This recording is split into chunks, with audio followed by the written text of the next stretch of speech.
With the Sugar Bowl only hours away in New Orleans, a man intentionally drove a pickup into a crowd on Bourbon Street earlier this morning. Now, officials said at least 10 were killed and dozens were injured. Notre Dame is scheduled to play Georgia in a college football playoff quarterfinal game at the Superdome, at 8:45 Eastern tonight. Police Commissioner Ann Kirkpatrick said officers would work to ensure the safety at the Sugar Bowl, indicating the game would go on as scheduled. And let's welcome in our national college football writer for CBS Sports, Brandon Marcello, who is in New Orleans right now for coverage of the Sugar Bowl. And Brandon, you're out right there outside of the police headquarters, right across from the Superdome. Can you kind of describe the scene for us in New Orleans and what you're hearing in general at this point? And we're so glad that you are safe and joining us here. Well, thank you, Jacqueline. It's a heavy police presence, as you can imagine, in New Orleans. Federal authorities, local authorities as well.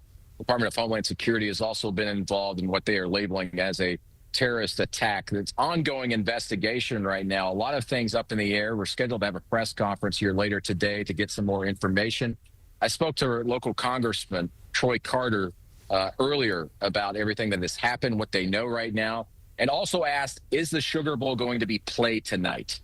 He said that is unknown at this moment as they continue this investigation. What's important is the safety of the fans and also the local residents here in town. As you can imagine, this place was packed. French Quarter was packed on New Year's Eve, and this is kind of shaking everything up here. A lot of unknowns, a lot of things to figure out. But as of right now, everything's up in the air. University of Georgia players, Notre Dame players, all staying in their team hotels right now, not really allowed to go out and explore the city as they usually would on an early morning or early afternoon like today. And so everybody kind of just sitting in place, waiting to hear what happens next. And Brandon, to your point, of course, this is an ongoing investigation and everything is up in the air. I know you said you spoke to that congressperson about the Sugar Bowl and they don't really know if it's going to be played. Have you gotten that sense from anybody else that you've spoken to? Yes, earlier this morning, as you mentioned, the police commissioner said that they're going to up security. But since then, things have been a little bit more up in the air as they continue this ongoing investigation. You have not heard any commitment from the Sugar Bowl people that I've spoken to about whether this game will be played tonight. Everything's up in the air. They're still trying to figure out how to properly prepare for this game as far as just security measures and whether, in fact, they will play it tonight. Again, things very much in the air and changing moment by moment here in New Orleans. And Brandon, I know you mentioned that the players are in their hotel rooms, kind of in a shelter in place, if you will. Who else have you heard from, if anything, from anyone connected to the two teams?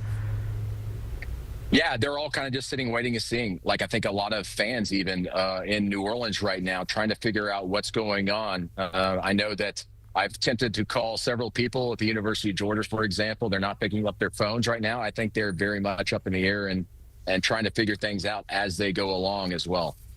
Brandon Marcello joining us from New Orleans. We certainly appreciate it, Brandon. Again, we're so glad that you're safe. Thank you so much for joining us and bringing us that update ahead of the Sugar Bowl there. And of course, this is an ongoing investigation. Stay locked in right here to CBS Sports HQ, and we'll continue to bring you the very, very latest. Of course, Sugar Bowl CEO Jeff Huntley released a statement saying the Sugar Bowl committee is devastated by the terrible events from early this morning. Our thoughts and prayers are with the victims and their families. We are in ongoing discussions with authorities on the local, state, and federal levels and will communicate further details as soon as they become available.